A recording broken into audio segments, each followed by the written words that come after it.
Coming up on Newswatch, jury deliberations are underway in the Pike County Massacre trial. Plus, rail workers nationwide are expected to strike next week. And in sports, the journey from Canada to Athens for one hockey player. Newswatch starts right now. Welcome to Newswatch, your source for news impacting southeastern Ohio. A prosecutor says the first defendant to face trial in the killing of 8 people from an Ohio family should be convicted, regardless of whether or not he was the trigger man. Prosecutors made their closing arguments yesterday in George Wagner IV's trial for the Pike County Massacre, and the defense is expected to make theirs today. Wagner, his brothers, and parents were charged in the 2016 Roden family slayings. Wagner wasn't accused of shooting anyone, and he denied knowledge of his family's involvement in the killings. During closing arguments yesterday, a prosecutor told jurors that Wagner knew what would happen, participated, and should be convicted in the killings. Yesterday was the prosecutor's last chance to convince the jury that Wagner helped kill the Roden family. Just over 700 K-12 Ohio schools will share $57.8 million for security upgrades. This comes from the latest grants awarded through the state program. The schools across 57 Ohio counties will receive up to $100,000 each for physical security expenses. These expenses include upgrades such as security cameras, PA systems, automatic door locks, visitor badging systems, and exterior lighting. While the program launched last year with the initial $5 million, it has expanded with over $100 million in grants this year. The grants are supported by federal pandemic relief funding from the American Rescue Plan Act. A new bill has been endorsed by Ohio Governor Mike DeWine, but faces uncertainty from the Senate. Bill HB 283, also known as Distracted Driving Bill, will make it a primary offense for a person to hold their phone while driving if the device isn't being held up to their ear. The bill doesn't face an uncertain future in the Senate. Senate President Matt Huffman says he's against the general notion of the distracted driving ban. Matt Huffman states, quote, "The issue simply is if someone is holding a phone in their hand while they're driving, which isn't necessarily a good idea, can the police stop someone from that and ticket them? And I'm very concerned about the liberty aspects of that," end quote. The bill passed the House, but if the bill does not get a vote in the Senate by the end of the year, it will have to be reintroduced next year in the new General Assembly. Legislation to restrict the sort of medical care transgender children can receive isn't going to pass this year, according to Republican leadership in the Ohio House. House Bill 454 would require minors and their doctors to follow specific steps before prescribing puberty blockers or hormones to transgender children.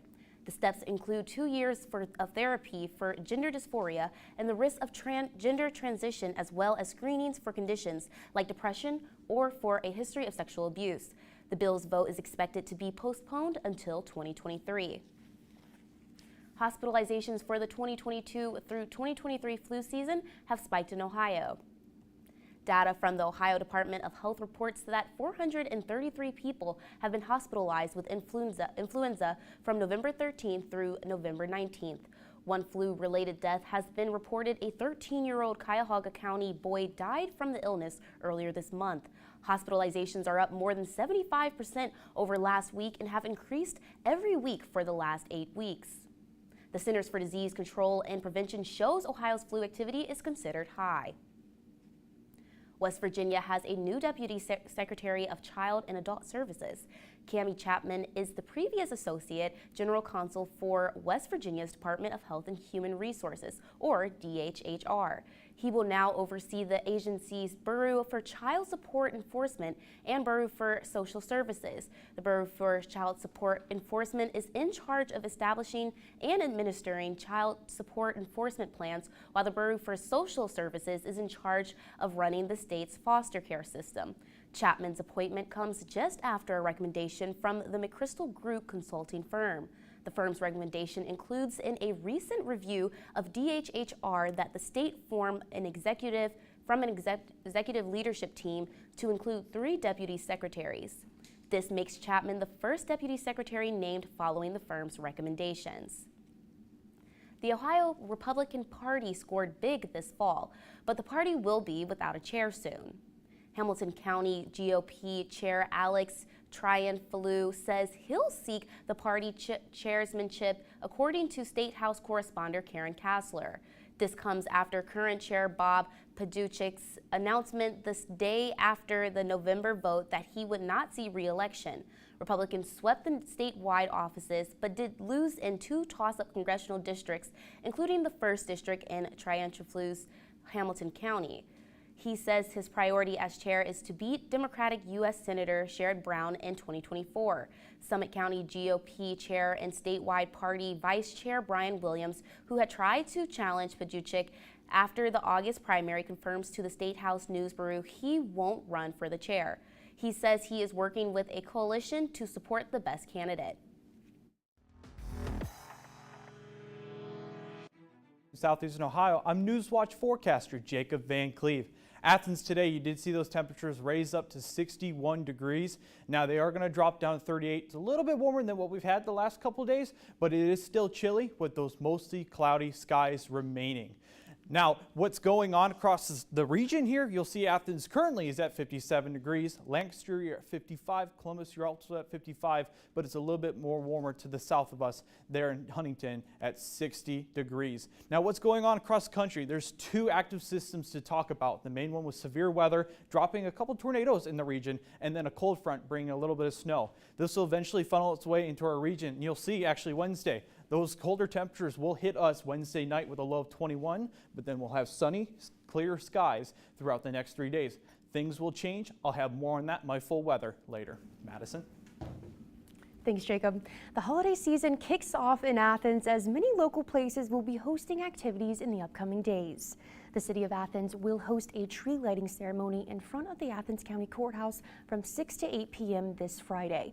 The event also includes horse-drawn carriage rides and holiday activities hosted by Athens Uptown Business Association members. The holiday fun continues on Saturday in the village of Coolville as it hosts its 7th annual Christmas in the village from 2 p.m. through 6 p.m.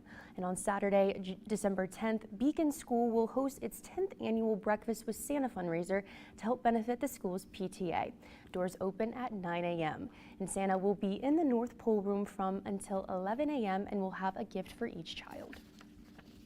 Joe Burrow Foundation is pairing with the Ohio-based clothing brand Where I'm From this Giving Tuesday for a friendly city-inspired apparel competition. Burroughs Foundation announced today that Cincinnati-inspired and Baton Rouge-inspired apparel options will be available to show support for his 2 teams, the Cincinnati Bengals and its alma mater, the LSU Tigers. Each purchase will count as a show of support for the respective city. While there will be plenty of bragging rights for the city that sells the most apparel, the real winners are the families the Joe Burrow Foundation serve, many which are right here in southeastern Ohio. 100% of proceeds made between now and December 10th, Joe's birthday, will benefit the foundation. So you will be repping LSU purple and gold for Bleeding Bengals black or orange. Coming up after the break, how President Biden is trying to block it. Plus, what Chinese security forces are doing to try and stop the zero COVID protests. These stories and more when Newswatch returns. Can you all live the ultimate retirement? You can. Acclaimed personal finance expert Susie Orman provides essential advice to make your retirement more successful and secure. Every little action that you take can make a tremendous difference. It's never too soon to begin. Fear no more. Susie Orman's Ultimate Retirement Guide. Thursday at 9:30 on WOUB. Hi, I'm Rick Steves. Join me this holiday season for a colorful musical celebration of Christmas all across Europe. We'll explore festive markets, enjoy glorious local choirs, toast tasty holiday traditions with family and friends, and find some time to play in the snow. Along the way, we'll have some fun in the studio, sharing the latest tips about traveling smartly. It's my 2-hour holiday special, European Christmas. Saturday at 5 on WOUB. Join country music superstar Reba McEntire in concert at the historic Ryman Auditorium in Nashville. performing songs from her first gospel album with special guests, the Isaacs, Kelly Clarkson, Trisha Yearwood, and me, your host, Bill Gaither. Reba McEntire, My Chains Are Gone. Thursday at 8 on WOUB.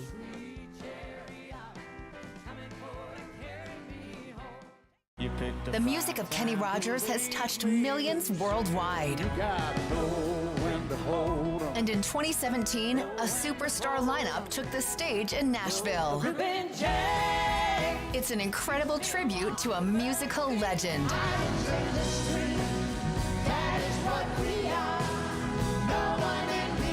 Kenny Rogers Farewell Concert Celebration.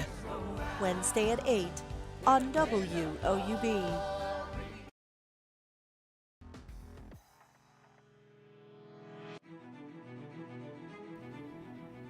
Congress is rushing to pass legislation that would block a walkout by more than 100,000 union rail workers next week. This strike would wreak havoc on sluggish supply chains during the holiday shopping season that could cost the economy an estimated $1 billion. Mike Valerio breaks it all down. We are prepared if Congress does not act in time or act at all.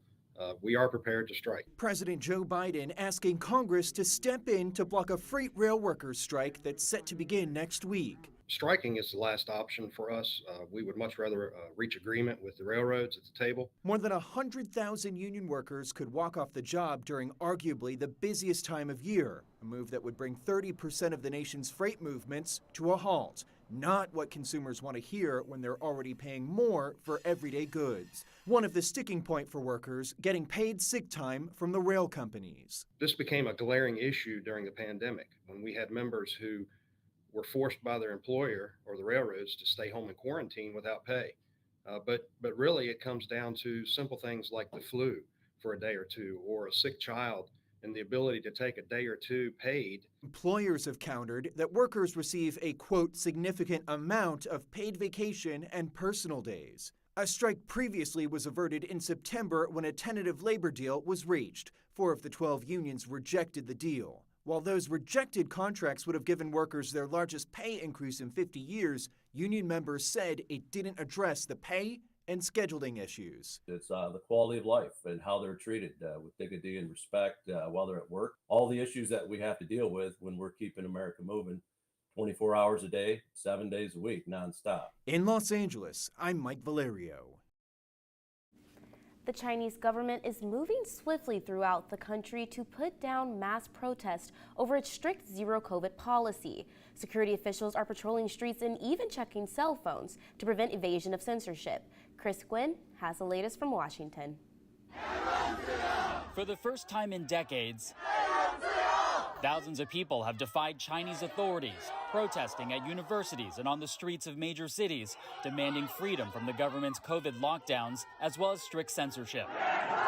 A rare show of dissent against the Communist Party's tightening grip over all aspects of life. Protesters in Hong Kong expressing their support for those on the mainland. I think everyone who has a sane mind should say something or do something to stop this unreasonable social measure. CNN has verified at least 20 protests have erupted in recent days across 15 cities on the mainland, including in Beijing and Shanghai. Demonstrators holding up sheets of white paper, symbolizing the critical social media posts and news articles that have been wiped from the internet.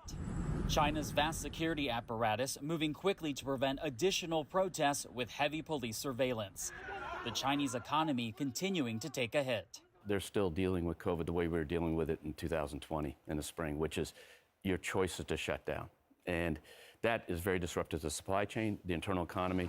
The White House treading carefully, even as it tries to mend relations with Beijing. People should be allowed the right to assemble and to peacefully protest policies or laws or dictates that they take issue with. In Washington, I'm Chris Wynn reporting. When we come back, more on how Hawaii is responding to the Mauna Loa volcano eruption. That story's still ahead. There's some severe weather and even a cold front bringing some snow. How you could be impacted in Southeast Ohio when Newswatch returns. More Newswatch you can find us at YouTube, Instagram, and Twitter. Can you all live the ultimate retirement you can. Acclaimed personal finance expert Susie Orman provides essential advice to make your retirement more successful and secure. Every little action that you take can make a tremendous difference. It's never too soon to begin. Fear no more. Susie Orman's Ultimate Retirement Guide. Thursday at 9:30 on WOUB. Whiskey River, take my mind. Don't let her memory torture me. Whiskey River, don't run dry. You're all I got, take care of me. The road again. I just can't wait to get on the road again. The life I love is Saturday at 9:30 on WOUB. Dr. Henry Louis Gates Jr., Harvard professor, literary critic, filmmaker. He brings a singular passion to his historical journeys on PBS. Join me, Courtney B. Vance, as we explore the life and work of one of the leading chroniclers of the American experience, Henry Louis Gates Jr., Uncovering America. Saturday at 8 on WOUB. Hi, I'm Rick Steves. Join me this holiday season for a colorful musical celebration of Christmas all across Europe. We'll explore festive markets, enjoy glorious local choirs, toast tasty holiday traditions with family and friends, and find some time to play in the snow. Along the way, we'll have some fun in the studio, sharing the latest tips about traveling smartly. It's my 2-hour holiday special, European Christmas. Saturday at 5 on WOUB. Welcome back, Southeastern Ohio. I'm Newswatch forecaster Jacob Van Cleve. Again, like I mentioned, Athens today, you did see those temperatures raise up to 61 degrees. Now they are going to drop down to 38 degrees with those mostly cloudy skies. It's going to be a little bit warmer than what we saw last night, but it's still a little bit cooler, so just be prepared for that. Now the main thing to talk about is severe weather that's going on across the country and how we'll actually could be possibly impacted here in southeastern Ohio.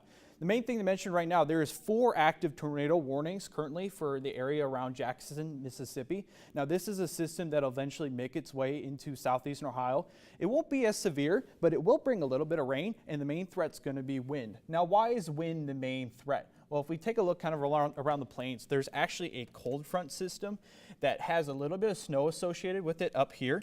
But what will happen is that eventually these winds will push this way and it'll eventually push this system out this way here. Now we do have high pressure sitting in the region, and that'll actually funnel into our region here, and that's what will keep those rain and even the snow chances away from us here in southeastern Ohio. Now beyond that, tomorrow, Athens, I did mention you are going to have that cold front come through, and look at those lows overnight tomorrow. 21 degrees. That's cold in my opinion. But before you get there, you'll notice that Athens tomorrow will reach up to 58 degrees, but it's going to be more in the early hours towards the afternoon, because that's when that cold front and those temperatures will drop with that 50% chance of rain showers. Now, if we kind of look across the region and we look into tomorrow and how that'll actually play out, you'll see this cold front here actually pushing through the Athens region, but leaving a little bit of rain just kind of behind. That's where we get that 50% chance. I don't expect too much accumulation, and even if it does get cold enough and linger throughout to the night where the temperatures do drop below freezing, we won't see any snow accumulation here. Now, how is that going to change? Well, you'll actually see that cold front now fully pushes on out east towards the Atlantic, and then we're going to be dominated by high pressure here in southeastern Ohio. Now, if we blow it up to our 7-day outlook, you'll actually notice Wednesday itself, again, that cold front's going to come through. You'll have a high of 58, low of 21. But then Thursday and Friday, you'll have those great fall weather, whatnot, with highs of 41 on Thursday, and then it's going to gradually warm up again until Friday, and then boom, we're going to get hit with another cold front on Saturday. That's going to bring us 40% chance of rain with a high of 58 degrees, and then that 25-degree drop, kind of like what we're going to see tomorrow with that drop to 21 degrees. Beyond that, we'll move into Sunday with, again, a slight warming period. Still mostly cloudy with a high of 46 degrees, dropping down to 33. I wouldn't expect too much frost to accumulate on cars in the morning, so you won't have to defrost like you most likely will have to into Thursday morning and until Sunday morning. But then Monday and Tuesday, you'll see those rain shower chances jump back up again as there's another active system over in the Pacific region that'll make its way across the country and bring us even more rain here for southeastern Ohio. Now, one thing we don't have in Ohio is volcanoes, and Madison will share a little bit more about what just happened in Hawaii. Yes, thank you, Jacob. The biggest active volcano on Earth is erupting right now, and it's happening in the United States. Lava that's some 2,000 degrees Fahrenheit is flowing on Hawaii's biggest island. Amy Kiley reports on how the state is responding. This whole thing right here that we're flying over right now, this is Mauna Loa. The world's largest active volcano is erupting in Hawaii for the first time in almost 40 years. It's happening on what's called the Big Island, which shares its real name with the state. The Census Bureau says just over 200,000 people live here. Scientists say the lava is flowing into the northeast rift zone. They say it should slow down in that flat terrain and likely stop before reaching the large town below. We just are getting a little nervous from time to time, but it's at least a week away, and we're hopeful that it won't make it all the way to the town. But many Hawaiians know the dangers of the volcanoes that shape their land. This video is from when nearby Kilauea erupted in 2018. It began a less dangerous recurrence last year, so this is a rare dual eruption on the island. To keep people safe, Hawaii's Emergency Management Agency says it has activated its operations center. A state official says the National Guard is on standby and the state health department is monitoring air quality. I know a lot of this freaks people on the mainland out, but look, these are very rare instances. We follow them carefully with our geology folks, and we're okay. I'm Amy Kiley reporting. While there are currently no evacuation orders, some people are self-evacuating, and shelters have been opened. Coming up in sports, a star freshman on the Ohio hockey team continues to shine far away from home. Find out more about his journey, which led him to Athens, when Newswatch returns. He's one of the greatest film composers of all time. John Williams is joined by the prestigious Berlin Philharmonic, performing some of his most iconic music.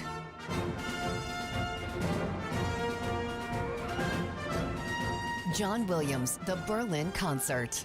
Sunday at 9:30 on WOUB. Whiskey River, take my mind. Don't let her memory torture me. Whiskey River, don't run dry. You're all I got, take care of me. The road again. I just can't wait to get on the road again. The life I love is making. Saturday at 9:30 on WOUB. Hi, I'm Rick Steves. Join me this holiday season for a colorful musical celebration of Christmas all across Europe. We'll explore festive markets, enjoy glorious local choirs, toast tasty holiday traditions with family and friends, and find some time to play in the snow.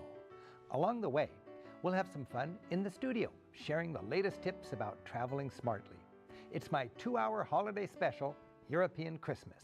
Saturday at 5 on WOUB.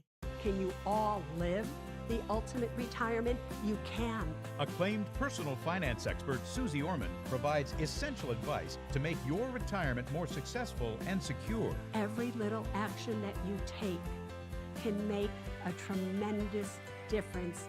It's never too soon to begin. Fear no more. Susie Orman's Ultimate Retirement Guide. Thursday at 9:30 on WOUB.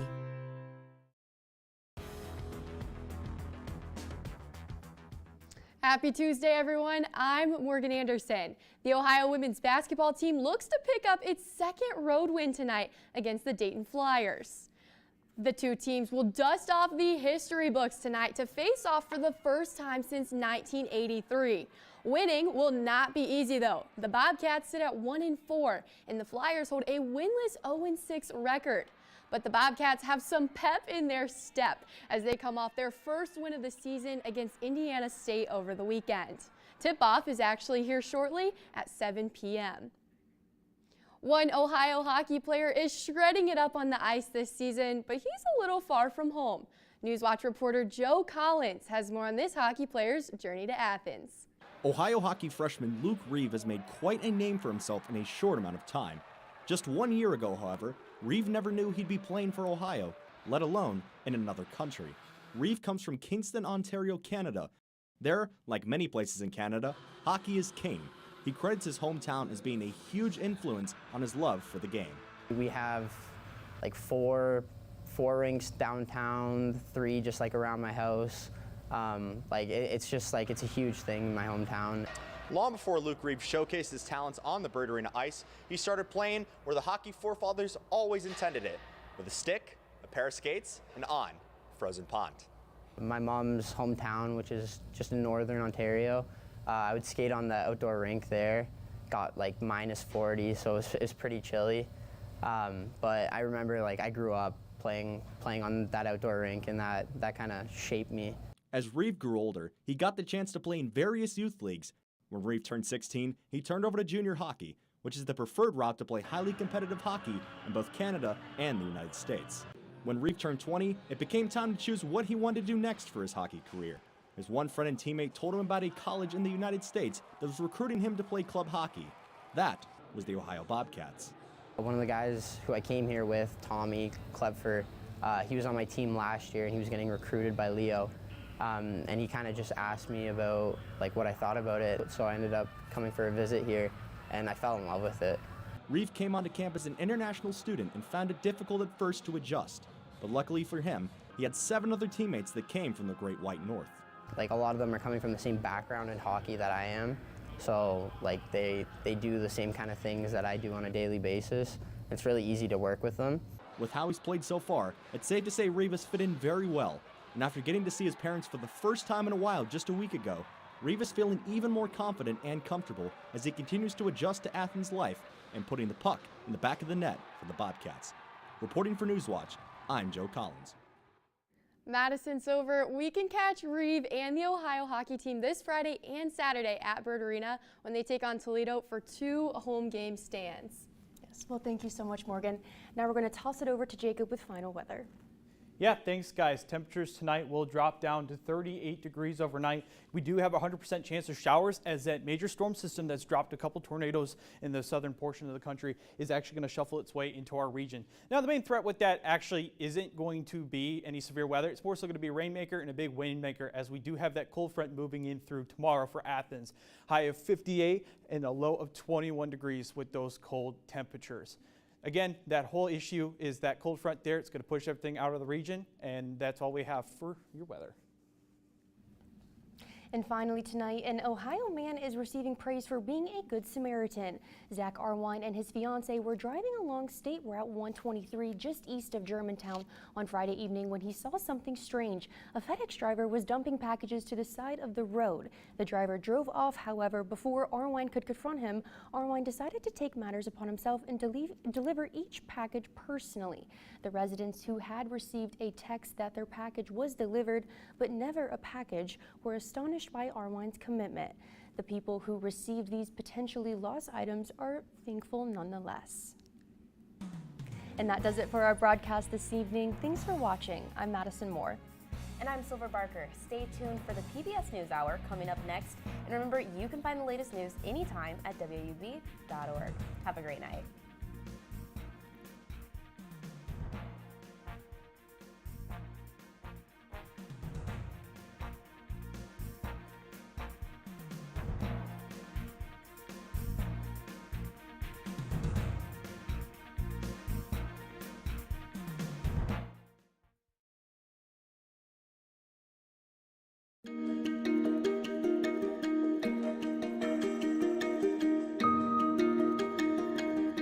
Support comes from Dean Heating and Cooling. Stay warm this winter with energy-efficient TempStar heating. Dean Heating and Cooling provides HVAC services and installation in the Athens area, featuring TempStar quality you can feel. Support comes from Snyder Strode Jarrett Financial in Athens, providing investment and retirement